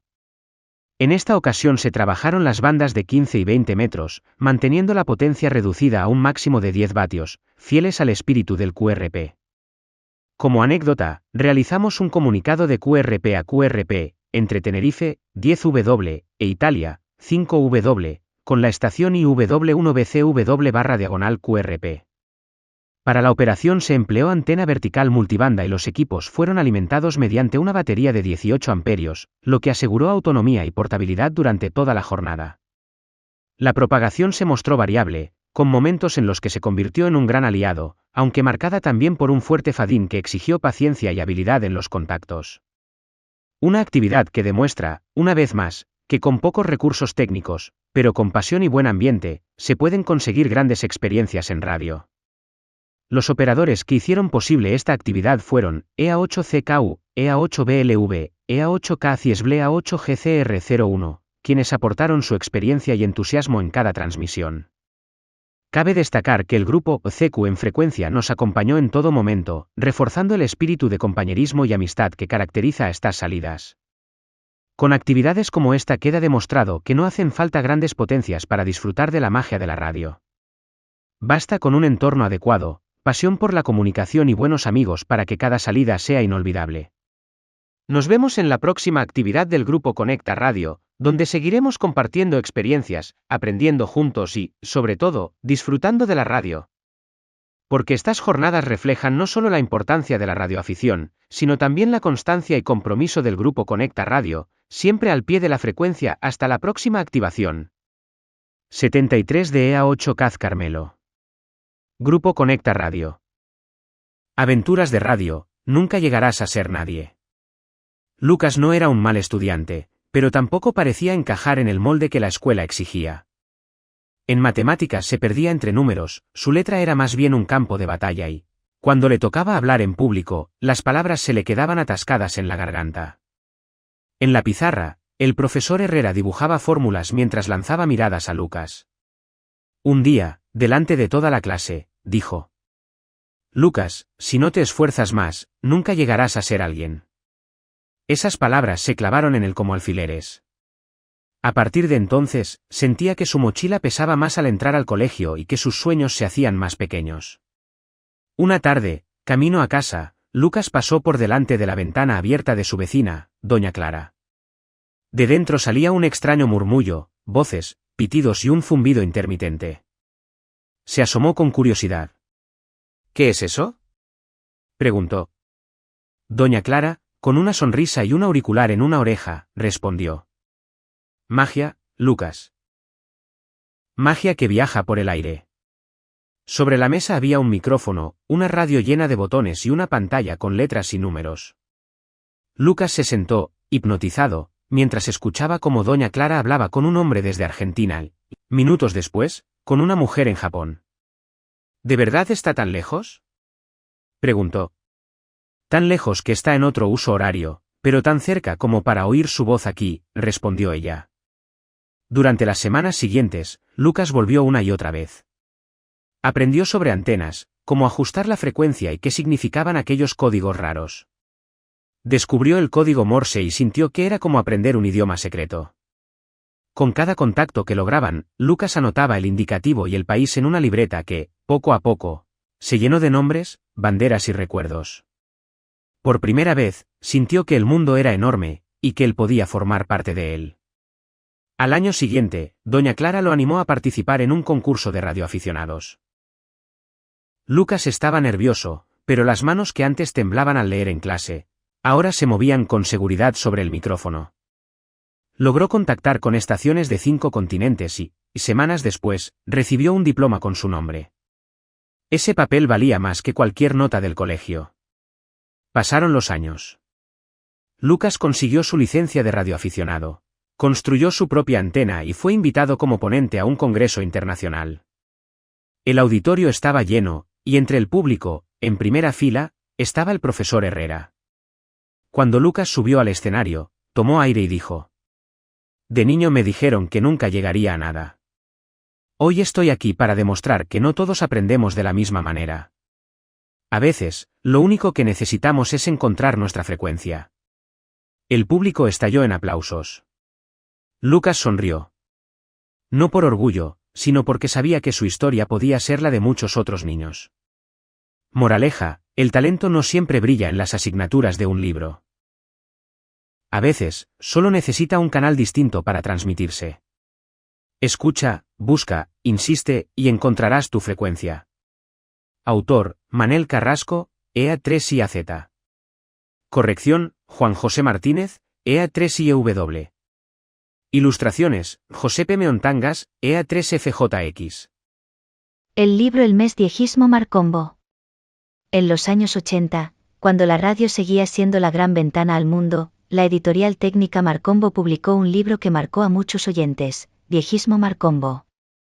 El diegismo es la afición de escuchar emisoras lejanas, principalmente en onda corta, onda media e incluso FM, con el objetivo de captar señales débiles, emisoras internacionales y transmisiones curiosas. Los diegistas solían registrar los detalles en informes de recepción que enviaban a las emisoras, esperando como recompensa la apreciada tarjeta QSL. El manual ofrecía una introducción clara al mundo del DX, explicando qué era y cómo empezar, qué receptores eran los más adecuados y qué antenas podían construirse para mejorar la recepción. Contenía técnicas para identificar emisoras, reconocer señales tenues y organizar los registros, además de un catálogo de frecuencias y horarios de emisoras internacionales. También dedicaba un espacio especial a la importancia de los informes de escucha y la colección de QSL, que en aquella época era una forma de viajar con la imaginación y establecer contacto con culturas lejanas. Aunque Internet ha sustituido gran parte del papel que jugaban estas emisoras, el libro se ha convertido en un testimonio histórico de una época en la que descubrir el mundo a través de la radio era una experiencia cotidiana. Para muchos, representó el primer paso hacia la radioafición y el inicio de una pasión duradera por las ondas. El valor de Diegismo Marcombo hoy no reside solo en su utilidad técnica, sino en su capacidad de evocar la magia de aquellas noches de escucha, cuando un simple receptor y un trozo de cable servían para tender un puente invisible con lugares remotos. Cada señal descubierta era una conquista y cada QSL recibida, un pequeño tesoro que confirmaba que la radio era capaz de unir continentes. Este espíritu de exploración y curiosidad sigue vivo en quienes, aún hoy, se acercan al dial en busca de esa chispa que hizo del diegismo una auténtica escuela de paciencia, técnica y pasión por la comunicación. Un libro difícil de encontrar. Hoy nos vamos a Buenos Aires. Ajá. A una noche muy, muy concreta, el 27 de agosto de 1920. Una fecha clave, sí señor. Un momento, bueno, podríamos decir que fundacional para la comunicación tal y como lo conocemos. Señoras y señores, la Sociedad Radio Argentina les presenta hoy el Festival Sacro de Ricardo Wagner, Parsifal, con la actuación del tenor Mastri, la soprano argentina Sara César, el barítono Rossi Morelli y los bajos Chilino y Paggi. Todos bajo la dirección de Felix von Wingardler, secundados por el coro y orquesta del Teatro Constanzi de Roma. El 27 de agosto de 1920. Una fecha clave, sí señor. Un momento, bueno, podríamos decir que fundacional para la comunicación tal y como lo conocemos. Totalmente. Aunque quizás ellos, los protagonistas, no eran del todo conscientes, ¿no?, de lo que estaban liando. Probablemente no. O no de toda la magnitud, al menos. Pues eso, vamos a sumergirnos hoy en la historia de la primera transmisión de radio programada, cultural, del mundo. Protagonizada además por un grupo con un nombre que ya dice mucho. Los Locos de la Azotea. Me encanta el apodo. Es que les va perfecto. Refleja ese punto de pioneros, de aventureros casi, un poco temerarios también. Sí. Nos basamos hoy en un artículo que conmemora, mira qué casualidad, justo hoy, 27 de agosto, pero de 2025, los 105 años de aquel hito. 105 años ya. Y el objetivo es entender quiénes eran estos visionarios, cómo se las apañaron para montar aquello, con medios que hoy nos parecerían de risa. Prácticamente de juguete, sí. Y por qué esa noche, esa emisión, pues cambió todo. Exacto. Hay que ir más allá de la simple anécdota, que es muy buena, por cierto. Es buenísima. Pero hay que ver el contexto, el ingenio que tuvieron y sobre todo las repercusiones, cómo aquello sigue resonando hoy. Es que la imagen es potente, ¿eh? Unos tipos en una azotea, venga cables por aquí por allá. Uf. Emitiendo ópera. Ópera. Para 4 gatos con auriculares de galena. Parece de película, sí. Pero fue real. Y así empezó, una revolución. Vamos a meternos. Vamos allá. Es una historia fascinante, de verdad. Mezcla innovación, una pasión que se sale de lo normal y demuestra cómo las grandes ideas, pues a veces surgen donde menos te lo esperas. En los sitios más modestos. Exacto. No es solo contar qué pasó, que también, sino entender por qué fue tan disruptivo y cómo ese germen, pues, ha llegado hasta hoy. Vale, pues empecemos por ellos. ¿Quiénes eran estos locos? El artículo nos da bastante detalle. Eran 4 jóvenes. 4. El principal parece Enrique Telémaco Susini. Y ojo al dato, era médico. Médico, sí. Otorrinolaringólogo, para más señas. ¿Qué dices? ¿Qué pinta un otorrino aquí? Bueno, pensándolo bien, el oído, el sonido, las ondas... Ah, claro. Su conocimiento del aparato auditivo, pues igual le dio una perspectiva distinta, ¿no? Sobre cómo transmitir sonido. Además, era un apasionado de la física, de la electricidad. Una mezcla interesante. Y con él, 3 estudiantes. El artículo los menciona. César Guerrico, Luis Romero Carranza y Miguel Mujica. Jóvenes, entusiastas de la radioafición. Eso es. De los que les gustaba cacharrear, como se dice. Experimentar con la radio por pura curiosidad, vamos. Fuera de lo comercial, claro. Y el apodo, lo de locos de la azotea, pues se lo pusieron los vecinos, claro. Hombre, imagínate el panorama, verlos subir y bajar trastos, antenas raras, cables, en lo alto del Teatro Coliseo. Dirían, estos están fatal. Jaja, seguro. Pero esa etiqueta, locos, pues a menudo esconde algo más, ¿no? Con los pioneros suele pasar. Suele pasar. Aquí la clave era la mezcla. Por un lado Susini, que por lo visto había estado en Europa después de la Primera Guerra Mundial. Sí, eso dice el artículo. Y trajo de allí conocimientos técnicos más avanzados, quizá de equipos militares, de radiotelefonía que empezaba a despuntar. Ujú. Y por otro lado, pues la energía, la habilidad de estos chicos radioaficionados, acostumbrados a buscarse la vida, a improvisar. Entonces, más que locura, era una combinación de saber teórico y práctica pura y dura, de experimentación. Yo creo que sí. Es esa chispa, ¿no? Cuando juntas la teoría con la necesidad de inventar sobre la marcha y, sobre todo, la pasión por crear algo nuevo. No eran solo entusiastas, entonces. No, tenían conocimientos y, muy importante, tenían una visión. Veían algo que los demás aún no veían. Y lo hicieron con unos medios... es que el artículo lo detalla y es increíble. Un transmisor de 5 vatios. 5 vatios, nada. Que muchas bombillas de casa gastan más. Mandar una señal de prueba y ya está. No, querían transmitir una ópera entera. Ahí se ve la ambición. Y reciclando. El texto dice que los micros eran adaptados de material militar francés. Restos de la guerra, seguramente. Material de descarte que Susini se trajo de Europa. ¡Qué ingenio! ¿Y las antenas? Pues unos alambres colgados de un mástil en la cúpula del teatro. Todo montado allí, en la azotea del Teatro Coliseo, en Buenos Aires. Es que hay que ponerse en la época.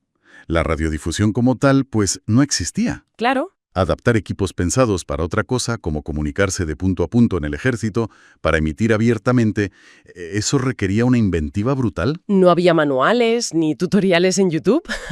Jaja, nada de eso. Era prueba y error, pura experimentación. Y ese contraste es fascinante. Medios precarios, pero contenido súper sofisticado.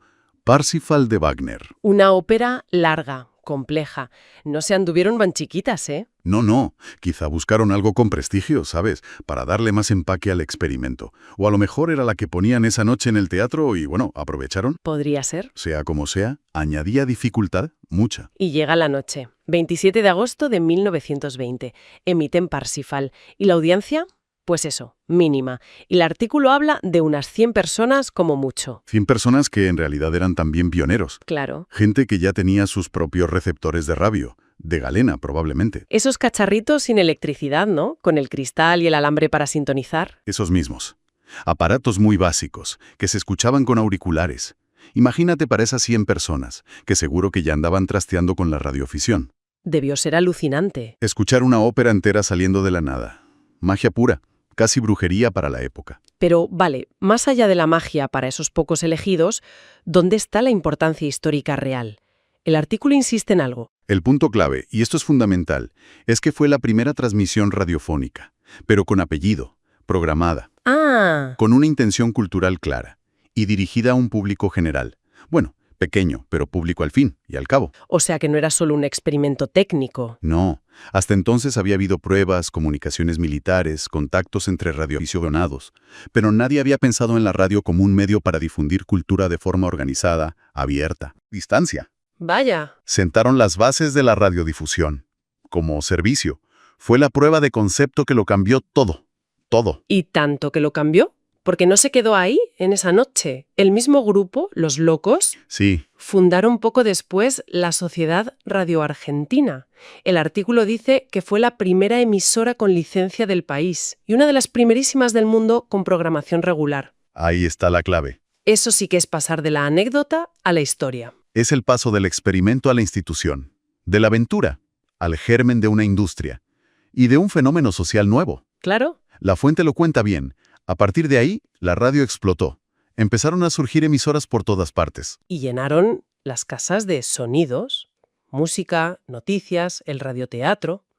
Llevaron información, entretenimiento, a sitios donde antes solo había silencio, sobre todo fuera de las ciudades. Se convirtió en compañía. En una compañía constante para muchísima gente, como dice el texto. Y ojo a su impacto social. Unió comunidades, permitió seguir eventos en directo, consoló en tiempos duros, crisis, guerras, y celebró los buenos momentos. Fue un pegamento social muy potente. La voz que entraba en casa. Eso es, una voz que informaba, entretenía y sobre todo acompañaba. Creó una nueva forma de intimidad compartida, una conexión invisible entre el que emitía y millones de personas escuchando en sus casas. Cambió la vida diaria, radicalmente. Y fíjate, 105 años después de aquello de la azotea en Buenos Aires, la radio sigue aquí. Sigue. Ha cambiado muchísimo, claro. El artículo repasa la evolución.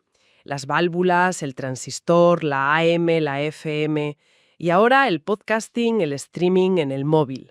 Su capacidad de adaptación es increíble. Ha sobrevivido a la tele, a Internet, a las redes, siempre reinventándose. ¿Por qué será? Quizá porque su esencia sigue siendo válida. Esa conexión directa por la voz, esa capacidad de crear imágenes mentales, la compañía que te da mientras haces otras cosas. Es curioso también que el artículo conecta ese espíritu pionero de los locos Ajá. con los radioaficionados de hoy, que siguen ahí, experimentando, como si esa curiosidad no se hubiera apagado nunca. En cierto modo sí. Esa pulsión por explorar qué se puede hacer con la comunicación, por jugar con la tecnología, sigue muy viva. Ya. Y si miras el cuadro completo, la historia de los locos de la azotea es un ejemplo perfecto de algo que se repite en la innovación. ¿El qué? Una necesidad humana básica, comunicar, compartir, conectar, que empuja a gente apasionada a superar las limitaciones técnicas y a crear algo nuevo, a veces con 4 duros. Entonces, si tuviéramos que resumir esta exploración, la idea principal, ¿cuál sería? Para mí, la imagen es esa. 4 jóvenes, un poco excéntricos para la época, Un poco bastante.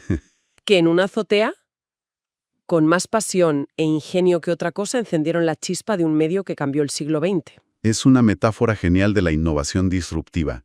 Nos recuerda que las grandes revoluciones no siempre empiezan en laboratorios carísimos ni con grandes empresas detrás. A veces empiezan con gente perseverante. Con visión. Gente que se atreve a hacer las cosas de otra manera. Y que las limitaciones, pues mira, a veces son un estímulo para la creatividad. Sin duda. Y más allá de la tecnología, esta historia nos dice algo sobre nosotros mismos, ¿no? Esa necesidad tan humana de conectar, de contar historias, de compartir música, información. Sí. La radio supo cubrir esa necesidad como nadie en su momento. Y aunque hoy tengamos 1000 canales más, la necesidad sigue ahí. Seguimos buscando voces que nos acompañen, que nos expliquen el mundo. Pensando en eso último, aquella emisión fue una locura, que cambió las cosas.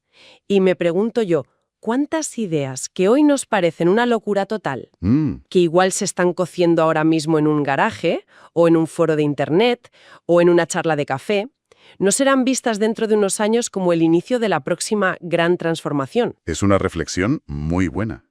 La historia de Susini y compañía nos enseña a no descartar tan rápido las ideas que parecen raras o poco convencionales. Ya. Quizá la próxima azotea, desde donde se emite el futuro, sea, pues no sé, un espacio virtual, una interfaz cerebro-máquina, o algo que ni imaginamos. ¿Quién sabe? Lo único seguro es que esa necesidad de comunicar y conectar seguirá ahí, buscando nuevas formas de salir. Pues ahí queda esa idea, para seguir dándole vueltas. La antena G5RV. Un clásico de la radioafición. Entre los radioaficionados de todo el mundo, pocas antenas han alcanzado tanta popularidad como la G5RV. Su diseño, sencillo pero ingenioso, ha demostrado que una buena idea puede resistir el paso del tiempo. Hoy, más de 7 décadas después de su creación, sigue siendo una opción preferida tanto para quienes se inician en la radioafición como para operadores experimentados. La historia comienza en 1946, cuando el radioaficionado inglés Lovis Barney, conocido por su indicativo G5RV, buscaba una antena que pudiera operar eficazmente en la banda de 20 metros, 14 MHz. Adaptarse a otras bandas con la ayuda de un acoplador de antena. En aquella época, la banda de 20 metros era el corazón de la comunicación internacional, y Barney quería una antena eficiente, económica y fácil de construir para aprovecharla al máximo. El diseño original de la G5RV incluye dipolo de 102 pies, 31,1 metros, de longitud total, dividido en 2 brazos iguales. Línea de transmisión de 300 ohmios o similar, que actúa como sección de adaptación entre el dipolo y el cable de bajada. Posibilidad de usar coaxial o línea balanceada para conectar con la estación. Esta configuración le permite trabajar en bandas como 80, 40, 20, 15 y 10 metros, e incluso más con algunos ajustes, siempre que se utilice un acoplador adecuado. Multibanda, permite operar en varias bandas con una sola antena. Económica y sencilla, puede construirse con materiales básicos y no requiere torres costosas. Eficiente, ofrece buen rendimiento para comunicaciones a larga distancia de X. Adaptable, se puede instalar en distintas configuraciones, horizontal, en V invertida o incluso en espacios reducidos.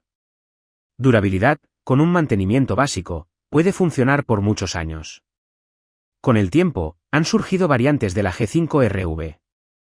G5RV Junior, versión más corta para espacios pequeños. G5RV Full SiC, el diseño original de Barney. G5RV Double SiC. Para frecuencias más bajas y operadores que tienen más espacio disponible. La G5RV no solo es una antena, es parte de la historia viva de la radioafición. Para muchos, representa su primera antena multibanda y un paso fundamental en su aprendizaje. Su creador, Louis Barney, dejó un legado técnico y cultural que sigue inspirando a generaciones de radioaficionados. Aspecto detalles G5RV. Longitud total 102 pies, 31,1 metros. Sección de bajada 34 ft, 10,4 metros, de línea abierta. Alimentación línea de 300 ohmio o 450 ohmio con val 1 coaxial igual a. Configuraciones flat top o inverted V, 120 grados. Bandas optimizada en 20 metros, sintonizable de 80 a 10 m.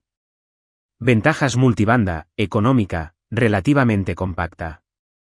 Debilidades no resonante en todas las bandas, ajustes requieren ATU o buenas prácticas de alimentación. Empezando en la radioafición. Parte 6/6. Operación en satélites de radioaficionados. Abordaremos un tema fascinante y desafiante, la operación en satélites de radioaficionados. Esta modalidad nos permite realizar contactos a largas distancias utilizando satélites que funcionan como repetidores en el espacio. 1. Introducción a los satélites de radioaficionados. Los satélites de radioaficionados, también conocidos como satélites Oscar, o Orbiting Satellite Carrying Amateur Radio, son dispositivos puestos en órbita por organizaciones como AMSAT y agencias espaciales con el propósito de facilitar las comunicaciones entre operadores de todo el mundo. 2 tipos de satélites. Existen diferentes tipos de satélites para radioaficionados, entre ellos.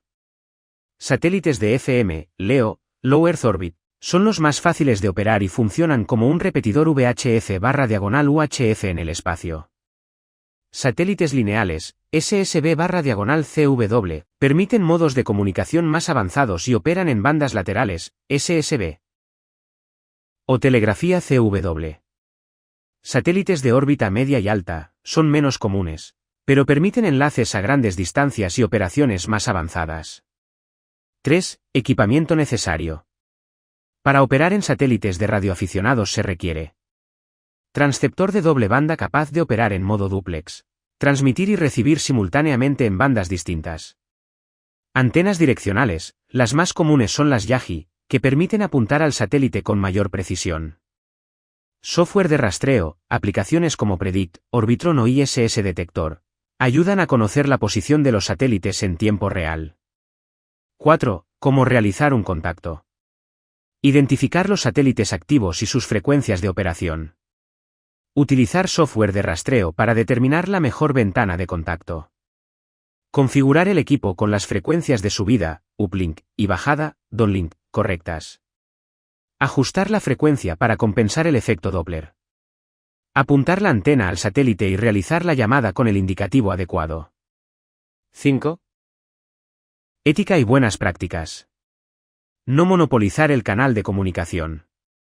Usar solo la potencia necesaria para evitar saturar el satélite. Identificarse correctamente con el indicativo y locate. La operación en satélites es una de las experiencias más gratificantes de la radioafición. Con práctica y paciencia, se pueden lograr contactos increíbles y aprender más sobre comunicaciones espaciales.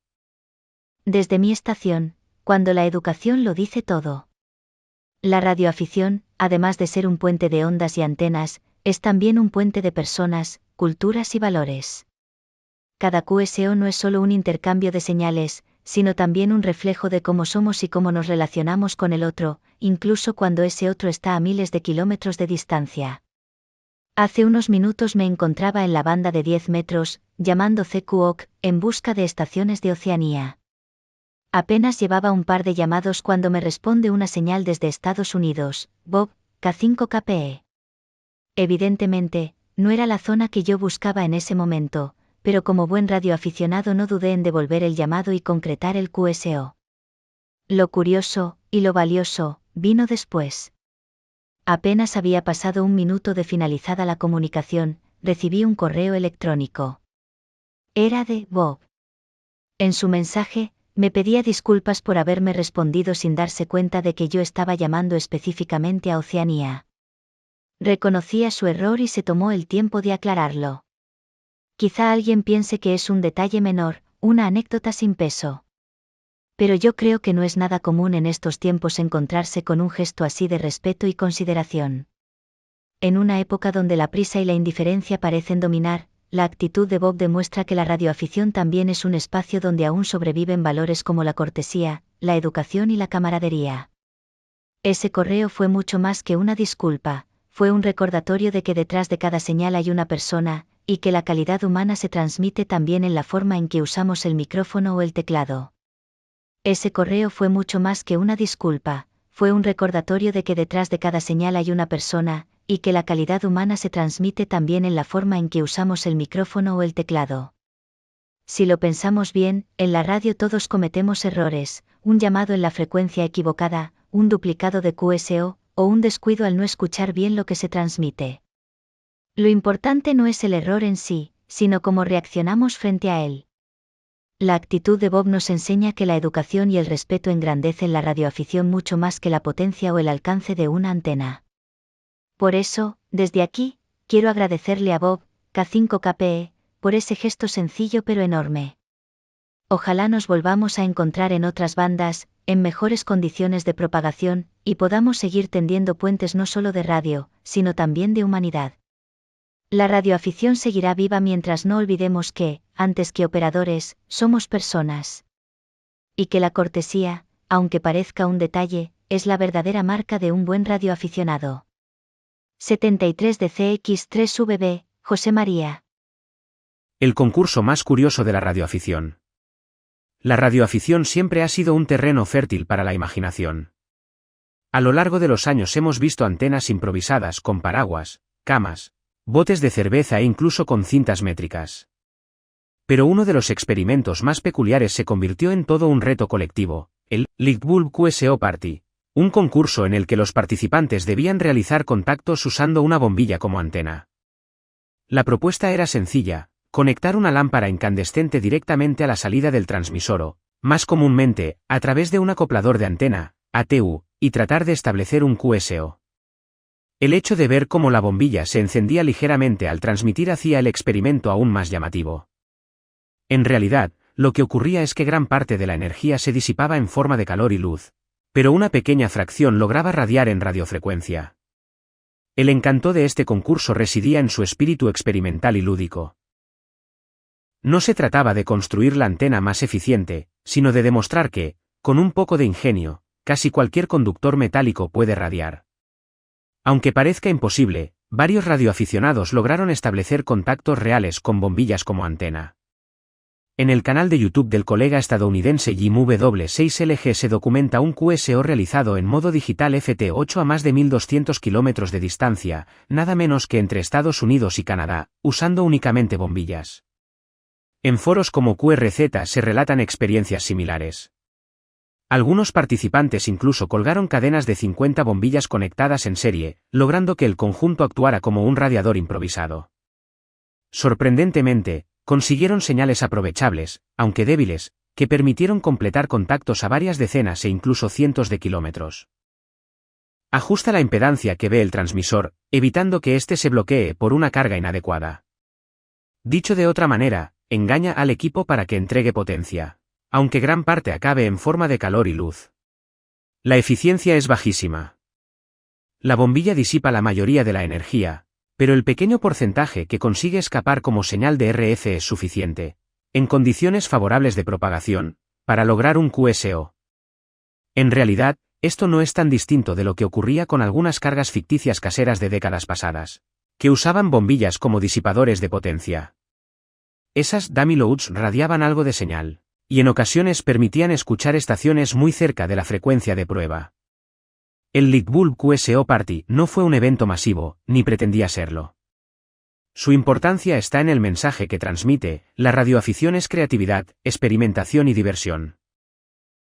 Los límites de lo posible se ponen a prueba constantemente, no solo con grandes antenas direccionales y potentes amplificadores, sino también con inventos disparatados que, contra todo pronóstico, funcionan. Como bien dicen algunos veteranos, si quieres hacer radio, no hay excusas. Hasta una bombilla puede ser antena. Fuente: https://curper.com/tag/lightbulb-cuso-party/. Entre ondas y frecuencias. Una historia de amor que nació en la radio. A finales de los años 80, cuando Colombia vibraba con nuevos cambios y desafíos, había una comunidad que encontraba en las ondas radiales un mundo propio, lleno de voces, códigos y amistad. Eran los radioaficionados, hombres y mujeres que, más allá de las distancias geográficas, se conectaban a través de un lenguaje universal, la pasión por la comunicación. En Cali, uno de esos apasionados era Juan Catán, conocido en el mundo radial como HK5CBR. Para Juan, la radioafición era más que un pasatiempo, era la puerta para conocer lugares, culturas y personas. Su estación no solo era un conjunto de equipos, antenas y cables, era un puente que lo conectaba con el mundo. Ese año, se organizó una convención de radioaficionados en la isla de San Andrés, un encuentro esperado por muchos, donde se compartirían conocimientos, anécdotas y, sobre todo, la calidez de una comunidad que se sentía como una gran familia. Juan no dudó en asistir, sin saber que aquel viaje marcaría su destino.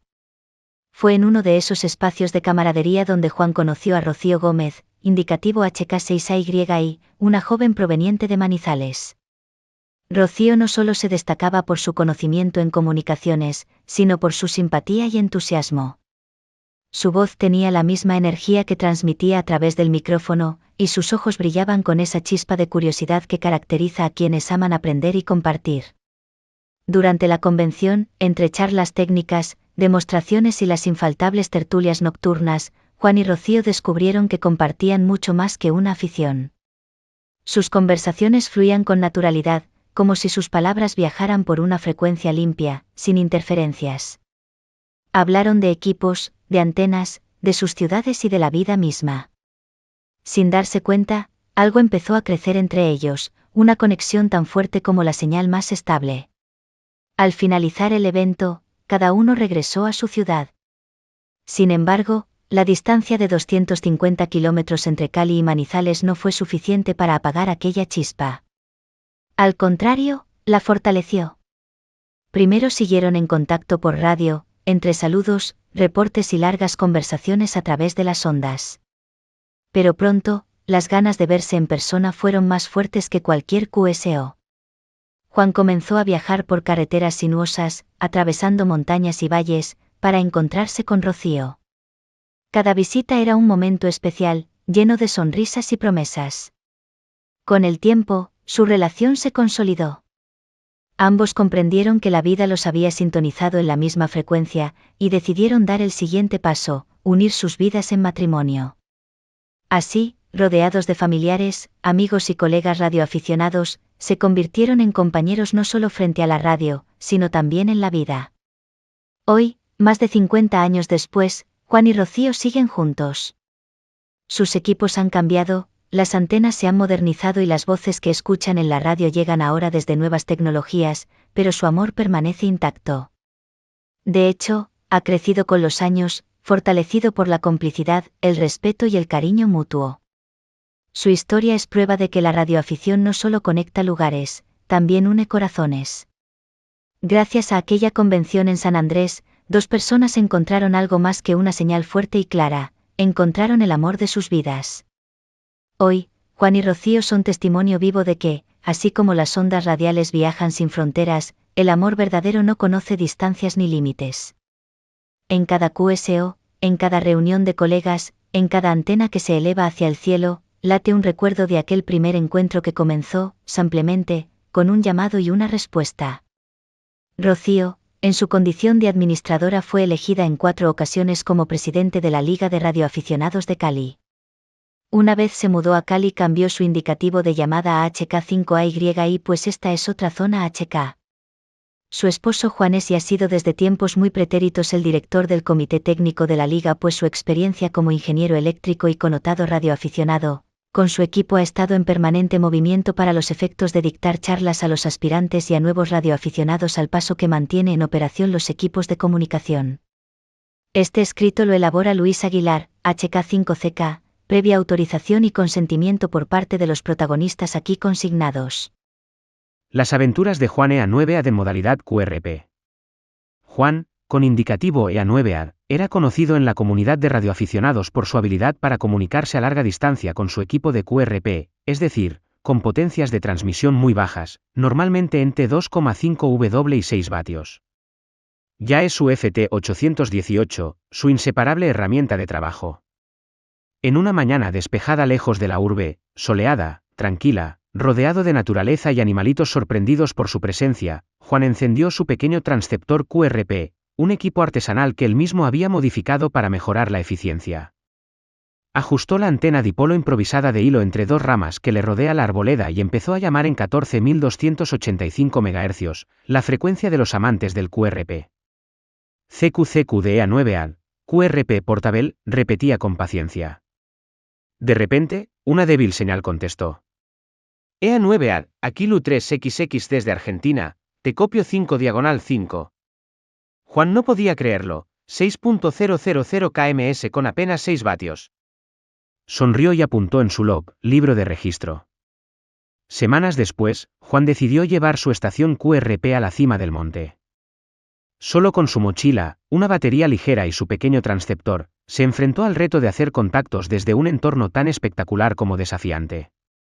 Las condiciones de propagación eran caprichosas, pero Juan insistió. Pronto logró un QSO con un colega japonés, Jauno Besos, quien le felicitó por su señal limpia y fuerte, considerando la potencia mínima usada. Una tarde, Juan decidió probar su equipo QRP desde la costa, en una pequeña playa que quedaba aislada cuando subía la marea. Montó su antena vertical, sin antena red, a pocos metros del agua y conectó su transceptor. El sonido de las olas se mezclaba con la estática de la radio, creando una atmósfera única. Apenas transmitió su primer CQCQ de EA9A QRP Portable, una señal llegó desde Australia, otra seguida de Nueva Zelanda. El operador australiano, sorprendido, comentó. Tu señal llega como una gota de agua, precisa, limpia y directa al cuenco.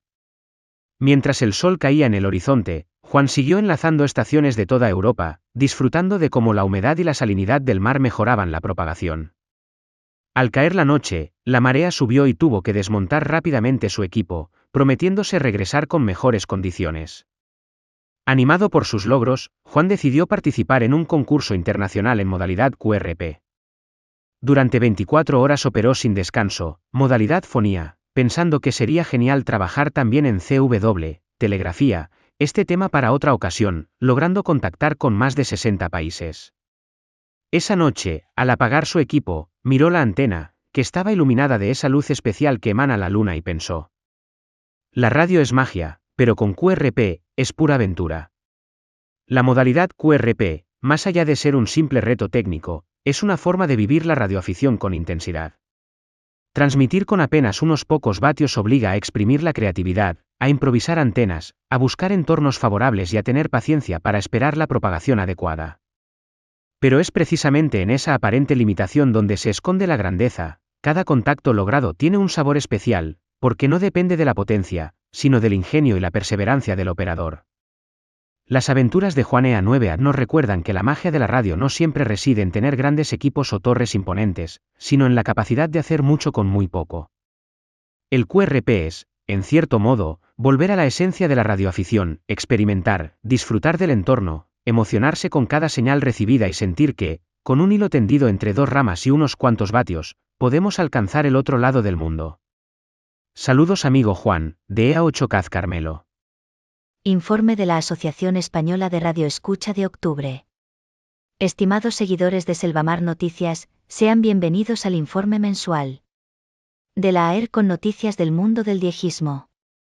Antes de empezar, recordamos que las frecuencias se dan en kilohercios, las horas son UTC, es decir, están referidas al tiempo universal coordinado. Nuestra primera noticia viene de Mali y es para los interesados en confirmar este radio país, ya que pueden sintonizar alguna de las transmisiones de radio internacional de China desde Bamako, la capital. Por ejemplo, en inglés de 2:30 a 3:57 en 13.685 y 17.630, y de 8 a 9:27 en 11.640 y 13.630. También en francés de 1 a 1:57 en 13.685 y 17.880, y de 9:30 a 10:27 en 11.975 y 13.630. Y en portugués de 7:30 a 7:57 en 11.640 y 13.630. Todos los programas van dirigidos en dirección al continente africano. Los informes se deben enviar al correspondiente departamento Charlie Romeo India seguido de las iniciales del departamento para inglés Eco November Golf, para francés Foxtrot Romeo Alfa y para portugués Papa Oscar Romeo terminando con @Charlie Romeo India. Charlie y Oscar Mike. Charlie November Cripor @cri.com.cn. Desde Estados Unidos Radio Marty después de su regreso a la onda corta el pasado mes de julio, continúa con una sola emisión hacia Cuba de 2 a 10 de lunes a viernes por las frecuencias de 11.860, 11.930 y 13.605 desde Greenville. Y, desde España, Radio Exterior de España ha iniciado una emisión en mandarín de media hora, según figura en su web. La transmisión en onda corta se realiza los lunes a las 8:30 por 15.390, 15.520, 15.590 y 17.715 en dirección hacia África Oeste, Atlántico Sur, Oriente Medio, Océano Índico, América del Norte y del Sur. Para conocer el esquema completo en otros idiomas como el español, ruso, portugués, inglés, árabe y sefardí, pueden visitar su web www.rtve.es. Por último, según informaciones recogidas desde el gobierno nigeriano, se ha comenzado de forma oficial a reparar los 2 transmisores de onda corta de La Voz de Nigeria. El proyecto se centra en volver a poner en funcionamiento estos transmisores de 250 kilovatios en la estación de Lugbe en Abuja inactivos desde hace años. Los funcionarios destacan que este esfuerzo fortalecerá la presencia de radiodifusión internacional de Nigeria y amplificará la voz del país en toda África y más allá. La restauración subraya el reconocimiento por parte del gobierno de la onda corta como una plataforma de importancia duradera en el cambiante panorama mediático actual. Recordemos que las frecuencias utilizadas por ambos transmisores eran 7.255 y 11.770. No olviden que pueden oír y leer este informe en radio.aer.org.es, además todos sus programas diejistas favoritos están en la web programax.com, donde hay un total de 10 programas disponibles. Y, si lo desean, pueden escribirnos a nuestra cuenta correo @aer.org.es, desde nuestra web aer.org.es así como desde nuestro perfil en Facebook. Hasta la próxima, muchos 73S y buenos de X. La radio es mucho más que una simple afición. Hay pasiones que marcan nuestras vidas y para Fabiana, la radio siempre fue mucho más. Nació hace algunos años, un buen día que su hermano trajo a la casa un equipo de 27 megaciclos y, desde ese momento, quedó fascinada con la idea de conocer por esta vía a personas de diferentes lugares. Lo que empezó como un simple hobby se convirtió en una parte fundamental de su historia. A veces llego a pensar, si todas las YL tuvieron las mismas motivaciones y me percato que no es así cuando profundizo las relaciones con ellas y puedo apreciar que cada una tiene su propia historia y todas son maravillosas. Los invito a leer la de Fabi, titular de la LW6 serie, tal y como ella la ha querido compartir con los lectores de Selvamar Noticias, espero no defraudarlos. Soy Fabiana y mi pasión por la radio comenzó a los 19 años. Recuerdo que fue el momento en que mi hermano trajo a casa un equipo de 11 metros. Desde entonces quedé fascinada con la posibilidad de hacer contactos a distancia. Mi amor por la radio me llevó al Radio Club Lanús, donde realicé el curso de radioaficionado. En ese entonces su membresía era de 30 hombres, solo 2 mujeres, y la experiencia fue increíble. Fue ahí donde me adentré en las bandas de 2 y 10 metros, con una torre de 6 tramos en mi terraza y 2 equipos Yaesu, un 747 y un 2400. Lamentablemente en 2003, por problemas personales olvidé renovar mi licencia. Vendí mis equipos y desmantelé la torre, alejándome de esta pasión por un tiempo.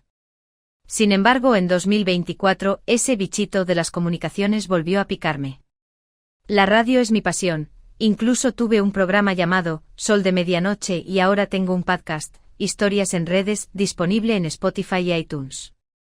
Decidida a volver a la radio, comencé los trámites para rehabilitar mi licencia en 2024, y en 2025 finalmente la recuperé.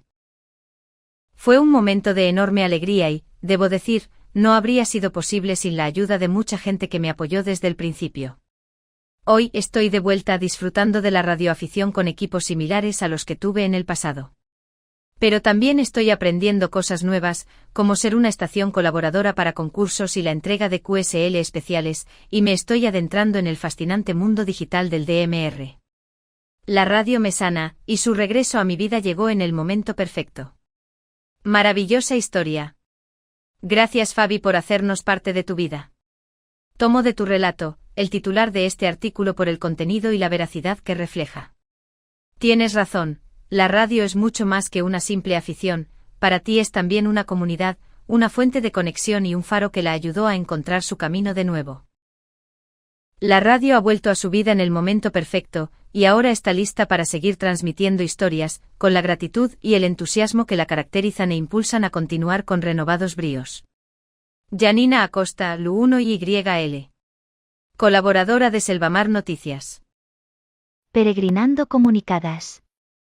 En Salta, Argentina, todos los años en septiembre se realiza una fiesta en honor a los patronos provinciales, el Señor y la Virgen del Milagro, donde se recuerda la intercesión milagrosa de la Virgen y la protección del Santo Cristo crucificado durante los temblores que azotaron la región en 1692.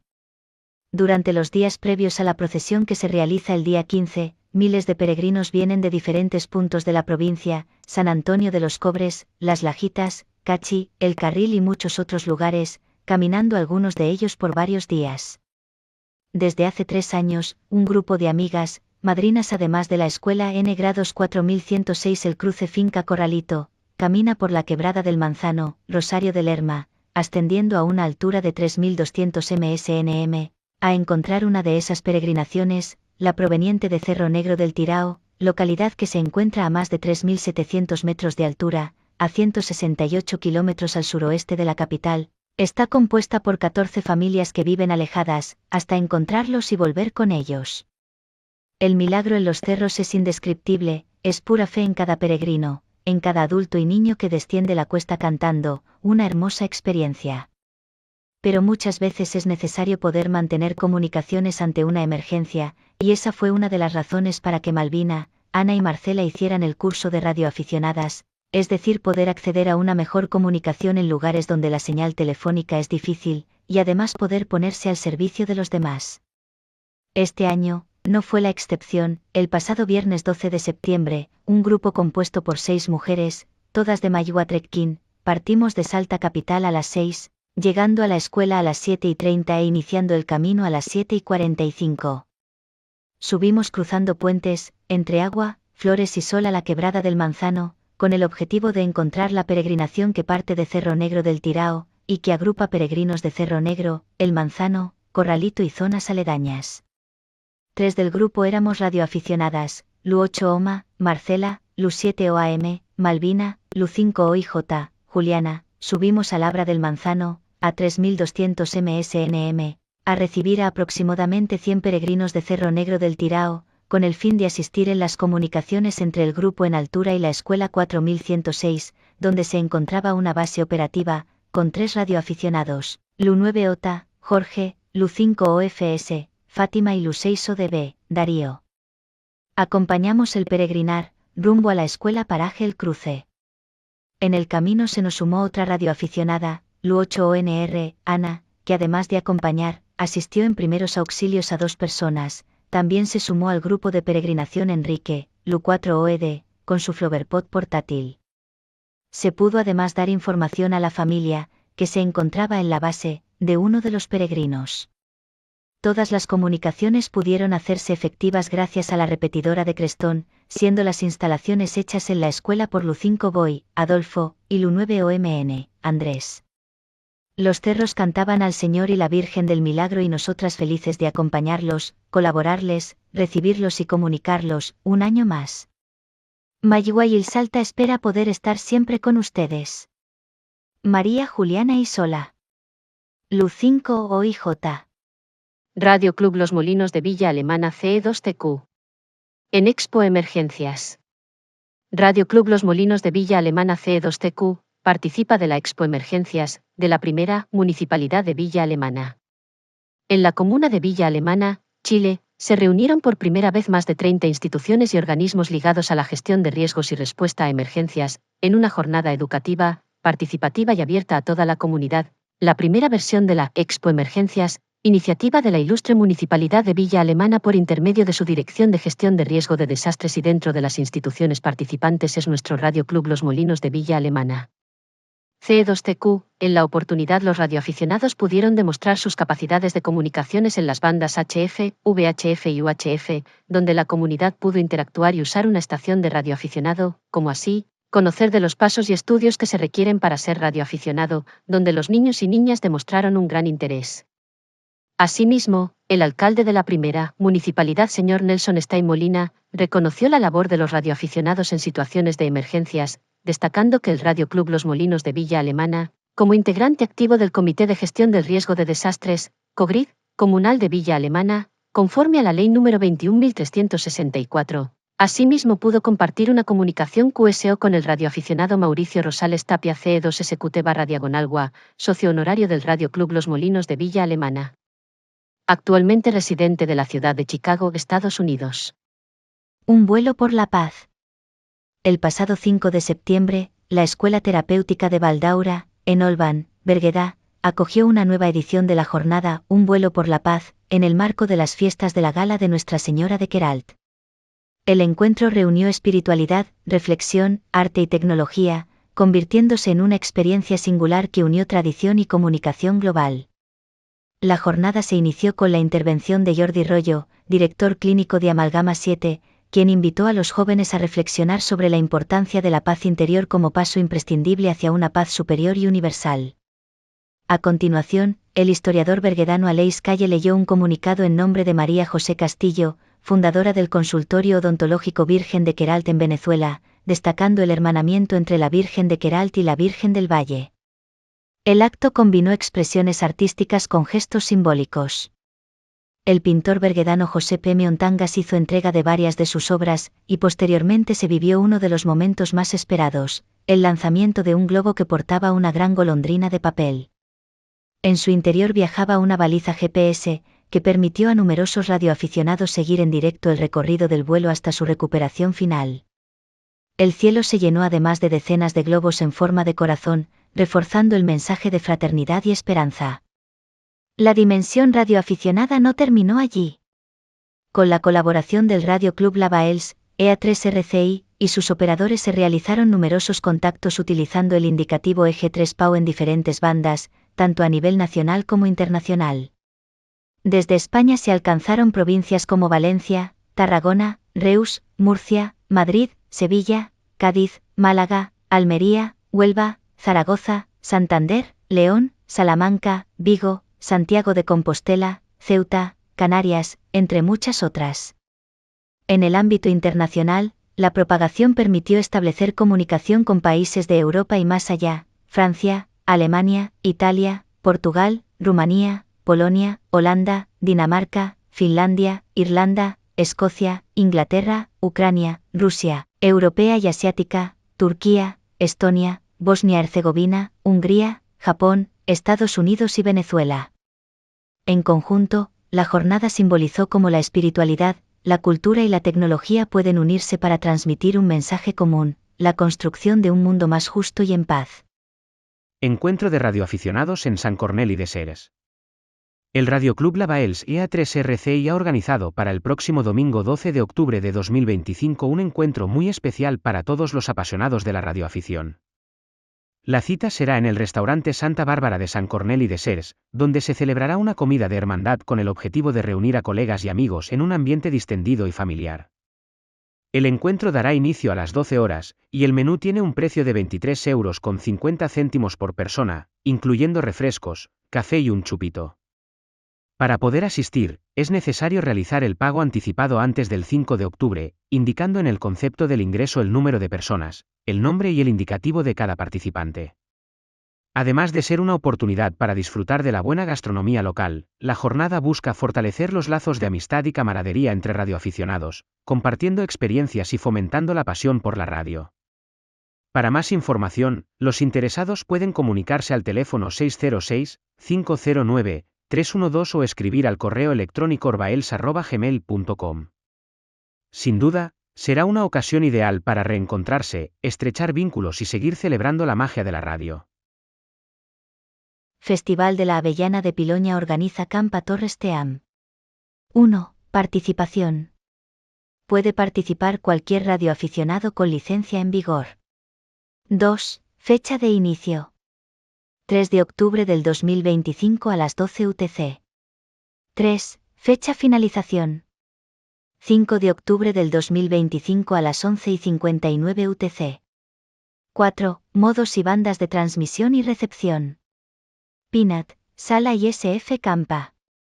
DMR, Rebrandmeister TG 21433 Provincial de Asturias, Red ADN Systems TG 21472 La Campa, Red DMR Central TG 21472 La Campa, Red HIF TG 21472 TG La Campa, Red System X DMR TG 21472 La Campa.